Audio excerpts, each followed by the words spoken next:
మనిషిని అవుట్ చేసి అది మునిగిపోయిందిట.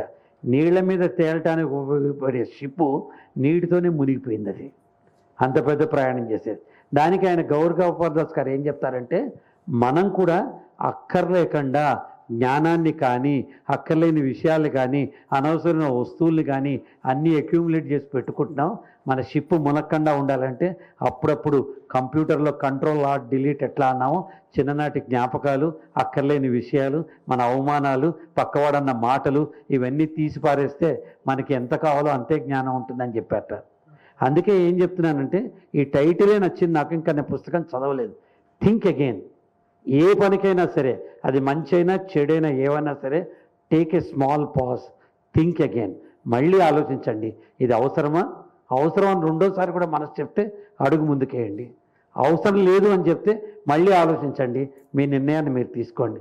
మంచి పుస్తకాన్ని రాసి ప్రపంచానికి మంచి జ్ఞానాన్ని అందజేసే వాళ్ళు ఈ రోజున చాలా తక్కువ మంది అయిపోయారు.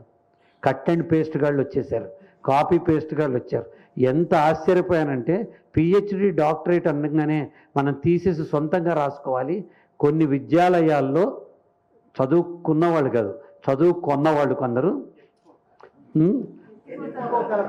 ఎత్తిపోతల పథకం అక్కడ ఒక ఉంటేట ఒక వ్యక్తి, అతనికి 50,000 ఇస్తే అతన్ని తీసేసి రాసిస్తాడట మనకి. మనం వెంటనే వెళ్ళి సబ్మిట్ చేయాలట. ఇంకా దానికి ప్రపంచంలో నేను ఒక చిన్న చోటు చదివా, పండు కావాలి స్వామి అన్నట్టు ఒకడు. తినిమ్మంటావా నాయన, నవ్వులిమ్మంటావా నాయన, నువ్వే నవ్వులుతావా అని అడిగేట పండును కూడా స్వామివారు. అట్లా ఉంది ప్రస్తుత పరిస్థితి. ఈ సమయంలో ఓ పుస్తకాన్ని రాయటం, 10 మందికి మంచి చేయాలనే ఉద్దేశం రావటం, ఆయన చేస్తున్న వృత్తి కాకుండా ప్రవృత్తి అయిన రచనా వ్యాసంగాన్ని కొనసాగించటం, రచయితలాగా తన మనసులో ఉన్న భావాల్ని 10 మందికి పంచటం అభినందనీయం. నాకు తెలియకుండా ఎక్కువ మాట్లాడితే క్షమించండి. పుస్తకాలు చదవండి, మంచి కార్యక్రమాలకి రండి. ఇక్కడ కేవలం 50 మంది మాత్రమే ఉంటారు. కింద ఏదన్నా మంచి, అసలు ఒక స్కూల్ ప్రోగ్రాంలో జరిగిన విషయం చెప్తాను మీకు. స్కూల్ ప్రోగ్రాం, ఎల్కేజీ ప్రోగ్రాం సిద్దిపేటలోనూ ఎక్కడో పిలిచారు నన్ను చీఫ్ గెస్ట్. వచ్చి ముందు కూర్చున్నా. తర్వాతి పాట ఏదో మంచి పాట వస్తుంది అనుకున్నాను నేను. ఫస్ట్ అమ్మ మాట వినకపోతే అని ఒక సౌండ్, వెంటనే పాట, దెబ్బలు పడతాయిరో నీకు, దెబ్బలు పడతాయిరో. పిల్లలకి నాన్న మాట వినకపోతే మళ్ళీ పిల్లలకి ఎత్తుతున్నారు, దెబ్బలు పడతాయిరో నీకు. ఇటువంటి ప్రయత్నాలు ఉన్న చోట వందలు, వేల, లక్షల మంది టికెట్లు దొరకని పరిస్థితి ఉంటుంది. సాహిత్యం అన్నా, అక్షరం అన్నా, జ్ఞానం అన్నా మనం పెంపొందించుకునే ఆస్తి. ఒక అక్షరం మీద మనకు పట్టుందంటే మనకు ఒక ఎకరం పొలం ఉన్నట్టు లెక్క. అటువంటి సాహిత్యాన్ని సుసంపన్నం చేస్తూ మాగాణి పొలంలాగా దున్నుతున్న వరుణ్ రాజు గారు లాంటి వాళ్ళకి ఒకసారి చప్పట్లు కొట్టి అభినందించండి. Sir, I will read this and send my video byte on this. I'm sorry I could not read it because of my travel.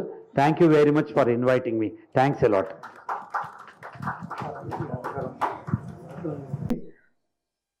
అధిభౌతిక, అధివాస్తవిక, ఆధ్యాత్మిక. సో ఇటు ఆధ్యాత్మికతని, అటు వాస్తవికతని, శాస్త్రాన్ని. శాస్త్రం అంటే సైంటిఫిక్ థింగ్స్ ని శాస్త్రం నమ్ముతాను. రెండింటినీ సమపాలలో ఎక్కడ ఎవరికి ఏ ఇబ్బంది కలగకుండా, ఎవరు కూడా ఏవైపు మొగ్గి ఆలోచించకుండా అత్యంత ప్రణాళికతో అద్భుతంగా నిర్వహించారు ఈ పుస్తకాన్ని. నాకు నచ్చింది ఏంటంటే, మిగతా జంతువులకి కూడా వాటికి మనిషికి తేడా లేదా అంటే అద్భుతంగా చెప్పారు. జంతువులు ప్రస్తుతం అంటే ఈ క్షణం బతుకుతాయి, ఈ క్షణం గురించి ఆలోచిస్తాయి. మనుషులు అలా కాదు, ఊహిస్తారు, ఊహల్లో బతుకుతారు. 50 ఏళ్ళ తర్వాత ఏం జరుగుతుంది, 50 రోజుల తర్వాత ఏం జరుగుతుంది కూడా ఊహించుకుంటారు. అది కదా మనిషికి. ఎందుకంటే ఈ మనిషికి జంతువులకు ఉన్న తేడా ఏంటంటే నియో కార్టెక్స్ మాత్రమే, దానివల్ల మాత్రమే మనిషి ఊహించగలడు, ఇమాజిన్ చేయగలడు అని అద్భుతంగా చెప్పారు. ఆ నియో కార్టెక్స్ అనే పదం విన్న తర్వాత వెంటనే గూగుల్లో సెర్చ్ చేస్తే బ్రెయిన్ లో అప్పర్ లేయర్గా అలా మెడకలు తిరుగుతుంది, దాని పిక్చర్ కనిపిస్తుంది. ఇవన్నీ చదివిన తర్వాత ఒకటి నాకు సైన్స్ తెలుస్తుంది కొత్తగా. ఆధ్యాత్మికత గురించి చెప్పాలంటే నాకు బాలగంగాధర గారు చెప్పింది ఒకటి గుర్తొస్తుంది. సంప్రదాయ భీరువుకు, అస్వతంత్ర వితంతువుకు వసంతం రాదు, సాహసి కాని వాడు స్వర్గానికి జీవన సమరానికి పనికిరాడన్నాడు. అందుకని మొదటి నుంచి ఎందుకో మా సంప్రదాయ కుటుంబం, కానీ నేను ఎప్పుడు అంటే మాకు చిన్నప్పుడు ఒడుగు చేసుకోలేదు, సంప్రదాయబద్ధంగా పెళ్లి చేసుకోవాలి, దానికి మాత్రం చేసుకున్నాం. అంటే నేను మొదటి నుంచి కూడా ఎక్కడైనా సరే సంప్రదాయంలో ఉండే చాలా లోటుపాట్ల వల్ల విసుగు చెంది వాటికి వ్యతిరేకంగా ప్రవర్తిస్తూ వచ్చింది. అలాగే థింక్ అగైన్ అనే పదం ఎందుకంటే it is not repeating. Repeating is different. ఇప్పుడు ప్రాక్టీస్ ఉంది, బొమ్మ వేయడం రిపీటెడ్ గా చేస్తుంటే అదే అదే చేస్తుంటారు, కొత్తగా కాదు. సేమ్ అదే చేస్తే ఆ బొమ్మ సరిగ్గా వేయడం వస్తుంది. డాన్స్ కూడా అంత రిపీటెడ్ గా ప్రాక్టీస్ చేస్తారు. సంగీతం రిపీటెడ్ గా అదే ప్రాక్టీస్ చేస్తే, సాధన చేస్తే అది దాన్ని బాగా నేర్చుకోగలుగుతారు. బట్ థింక్ అగైన్ అంటే అలాగే ఆలోచించడం కాదు, ఇంకొకసారి ఇంకో విధంగా అనుకుని నేను అనుకుంటున్నా. అందులో ఆ క్యారెక్టర్స్ దేవయ్య అండ్ రామన్, దాని గురించి చెప్పాలంటే వరుణ్ రాజు గారిలో నాకు ఇద్దరు క్యారెక్టర్స్ వరుణ్ రాజు గారిలో కనిపిస్తారు, దేవయ్య రామన్. ఎందుకంటే ఇటు ఆధ్యాత్మికతని అటు శాస్త్రీయమైన కోణం రెండింటిని కూడా సమపాళంలో తనే ఊహించి అద్భుతంగా రాశారు. ఇంకొక అద్భుతమైన విషయం చెప్పారు, తనే ఒకటి ఖాయం చేశారు, ఒక పదం 38 పేజీల పుస్తకంలో చూడండి, 38 పేజీలో హ్యూమన్ భయం ఈ పదం తను ఖాయం చేస్తుంది. ఇక ముందు అది ప్రాచుర్యంలోకి వస్తుంది. నా కోరిక ఏంటంటే ఇప్పుడు మీరు రాశారు, నేను ఆధ్యాత్మికత గురించి కానీ శాస్త్రీయత దానికి విలువలు వీటి గురించి నేను మాట్లాడు, కానీ ఇలాంటి పుస్తకాలు మరిన్ని కొత్తగా ఆలోచింపజేసేలా రాస్తే సమాజానికి ఉపయోగపడుతుంది. ఎందుకంటే నవళ్ళు రాశారు చాలా మంది. దీంట్లో ఈ పుస్తకంలోనే అద్భుతమైన విషయం చెప్పారు. ఈ క్రియేటివ్ బ్రెయిన్ ఎట్లా అంటే నియోకార్టెక్స్ వలన కవిత్వం లేకపోతే ఇటు ఏమంటారు మిగతా కళలు ఏదైనా సరే నవళ్ళు కానీ రాయడానికి కేవలం మనిషికి మాత్రమే సాధ్యం అవుతుంది, జంతువులు తెలియదు. ఇంకో విషయం అంటే నేను చిన్నప్పటి నుంచి హలో నేను స్టేజీ దిగుదా ఎక్కడ రవీంద్ర భారతిలో, నేను తర్వాత మాట్లాడతాం. Okay right bye. ఇప్పుడు నా దగ్గర ఫోన్ లేదు, నేను మాట్లాడలేదు, ఇది ఇట్లా భ్రమ కలిగించడం, నోరు గట్టిగా మూసుకుని కూడా నిజంగా నాకు కూడా చాలా ఆనందంగా ఉంది. మొత్తం మూసుకుని మాట్లాడదు, నోరు మూసుకుని. ఇది ఒక అద్భుతమైన ప్రక్రియ. ఇలాంటి వాటి మీద పుస్తకం రాయాలని నా కోరిక. నేను చెప్తాను, నేనుగా రాసేది వరుణరాజు గారు. ఇక మళ్ళీ నేను తర్వాత మళ్ళీ వీరిని బట్టి తప్పకుండా ప్రదర్శిస్తాను. ఇవాళ చంద్రశేఖర్ గారు, మళ్ళా చంద్రశేఖర్ గారు, మొదటి చంద్రశేఖర్ గారు ఉన్నారు, వారు కూడా మాట్లాడాక నేను తప్పకుండా మిమ్మల్ని ఎంటర్టైన్ చేయడానికి ట్రై చేస్తాను. మీ జీవితం ఇంతతోటి మలుపు తిరిగింది. జీవితాంతం మీకు మాత్రలు వేసుకునే అవకాశం కలిగించాం కాబట్టి ప్లీజ్ ఇది తీసుకోండి. సరే, మొండితనం అనేది ఒకటి మా మనిషిలో ఉంటుంది కదా, ఆ మొండితనానికి కారణంగా ఉద్యోగానికి బానిసత్వం ఎగ్జిబిట్ చేసి శరీరాన్ని అప్పటికి నెగ్లెక్ట్ చేస్తే శరీరం ఎదురు తిరిగింది. నా వేలికి ఒక చిన్న యజ్ఞం నడుస్తుంటే ఏదో ఒక రాయి గుచ్చుకుందండి. నాకు తెలుగులో చెప్తారు కదా, కోటిపుండు బ్రహ్మరాక్షసి. దాన్ని ప్రాక్టికల్ గా అనుభవించాడు. అది కాస్త చివరికి ఏ స్థాయికి వచ్చిందంటే లోపల ఏం చేసినా కూడా దాంట్లో మార్పు రాకుండా అది కుళ్ళిపోయి ఎముక దాకా వెళ్ళి వరుణ్ రాజు గారిని పరిచయం చేసింది. మొదట్లో నాకు ఆయన మీద చాలా కోపం, నా వేలు తీసేశారు కదా. అప్పటికే ఆయన పాపం చెప్పారు, ఈ వేలు తీసినా కూడా ఎంతవరకు అవసరమే అంతే తీస్తానండి, దాని తర్వాత మీ లైఫ్ లో ఏం తేడా రాదు. ఆ రోజు ఆయన ఒక మాట చెప్పారు, మీరు మార్చుకుంటే you have a way out. ఏం మార్చుకోవాలి? బహుశా ఆయన అప్పటి మాటల్లో నాకు చెప్పిన మెసేజ్ కూడా ఈ థింక్ అగైన్ అనే పదానికి ఒక ప్రతిరూపం అయి ఉండొచ్చు. ఆయన ఏం చెప్పారు, మీరు ఇలాగే కంటిన్యూ అవ్వండి. ఈ వేలు నుంచి ప్రారంభమైంది మీ యాంకిల్ వరకు, యాంకిల్ నుంచి మోకాలు వరకు, మోకాలు వరకు నుంచి తొడ వరకు ఇది మాది. లేదా మీరు మార్చుకున్నారంటే నాకు చెప్పి వదిలేశారు. ఆ మాట నుంచి నాకు ఈ థింక్ అనే పదం ఒక మెసేజ్ లాగా తీసుకొని మాతరం జై భారత్ మాత విజయోత్సవం ఈ పాట మనకు యూట్యూబ్ లో ఉంది. ఒకసారి మీరు ఒకసారి వినిపించే ప్రయత్నం చేస్తాను. నమస్కారం, నేను డాక్టర్ తిరుమలగిరి వరుణ్ రాజు. నేను వేరియాట్రిక్ రోబోటిక్ అండ్ లాప్రోస్కోపిక్ సర్జన్ హైదరాబాద్లో. 27 years ఆఫ్ ఎక్స్పీరియన్స్. సో ఈ ఎంబీబీఎస్లో ఉన్నప్పటి నుంచి ఉన్నటువంటి ఈ యొక్క ఆసక్తిని చూస్తూ ఈ మనిషి శరీరం గురించి, తర్వాత సమాజం గురించి, తర్వాత ఈ ఖగోళ శాస్త్రం గురించి ఇవన్నీ గమనిస్తూ ఒక పుస్తకానికి అంకురార్పణ జరిగింది. ఆ పుస్తకం పేరే థింక్ అగైన్, మళ్ళీ ఆలోచించండి. పునరావృతం అంటే మళ్ళీ ఆలోచించండి చెప్పేటటువంటి ప్రయత్నం మీద ఒక 240 పేజీల పుస్తకం రాసింది. ఇది ప్రదీప్ గారు సినీ యాక్టర్, తర్వాత గౌరీశంకర్ గారు, ప్రొఫెసర్ గౌరీశంకర్ గారు, తర్వాత నిండిపూర్ శ్రీనివాస్ రెడ్డి, చంద్రశేఖర్ బద్రి గారు ఈ పుస్తక ఆవిష్కరణ చేశారు. ఎంతోమంది అతిథులు వచ్చారు. తర్వాత ఈ పుస్తకానికి మెయిన్గా ఏంటంటే ఒక గ్రామ పెద్ద ఒక నవల టైప్ పుస్తకం ఇంగ్లీష్లో రాశాను.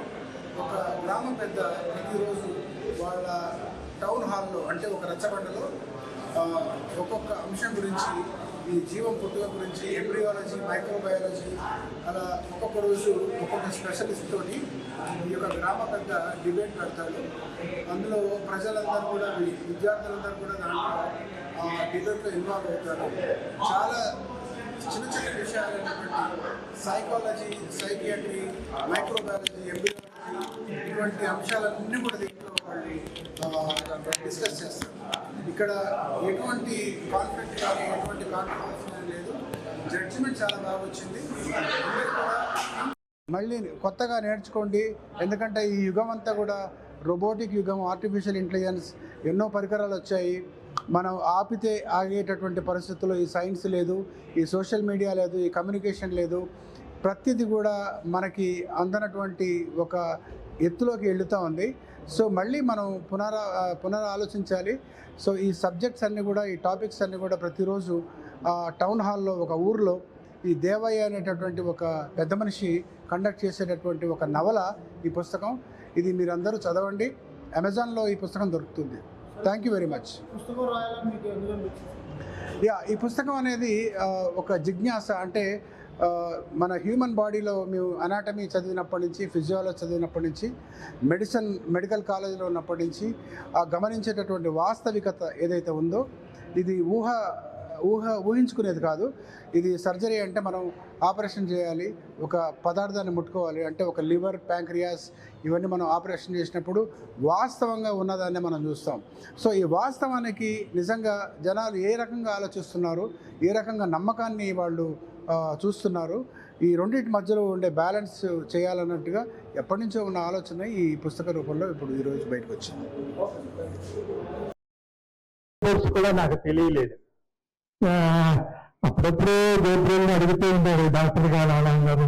స్టూడెంట్స్ అన్నాక హాస్టల్లో రకరకాల సమస్యలు ఉంటాయి కాదు, లేని సమస్యలను వాళ్ళు సృష్టించడంలో చాలా గొప్పవాళ్ళు. దాన్ని విమర్శించడం కాదు, కానీ అది పార్ట్ ఆఫ్ దేర్ ఇదనుకోండి, కెరీర్. అట్లా వరుణ్ రాజు గారు పాపం ఆయన కూడా పిల్లలతో చాలా ఇబ్బందులు పడి ఉంటారు. అది ఆ స్టేజ్, ఎర్లీ స్టేజ్ చెప్తున్నాను. అట్లా ఆయన పరిచయం. కానీ ఆల్ ఆఫ్ సడన్ గా వన్ ఫైన్ మార్నింగ్ నాకు ఇక్కడ మన వీరున్నారు సంగీతం ఉదయ్ కుమార్ గారు ఏ రోజు ఫోన్ చేసి 5 క్రితం, సార్ ఒక రైటర్ ఉన్నారు డాక్టర్ గారు, ఆయన పుస్తకం రిలీజ్ చేయాలి. నేను మామూలుగా ఈ సాహిత్య కార్యక్రమాలు, పుస్తకావిష్కరణలో విరివిగా పిలుస్తుంటారు, వెళ్తుంటాను. ఆయన అన్నారు, అంటే సరేనండి, అదేముంది, తప్పకుండా వస్తాను ఫలానా రోజు కాదు అంటే, తీరా చూస్తే ఆయన పేరు డాక్టర్ వరుణ్ రాజ్ అనగానే నాకు వెంటనే స్ట్రైక్ అయింది. బహుశా ఆవరణ రాజేనా ఈయన అని వెంటనే ఫోన్ చేశాను. ఫోన్ చేసిన ఆయన వెంటనే కనెక్ట్ అయిపోయారు. తెలుసు సార్ మీరు నాకు అన్నారు.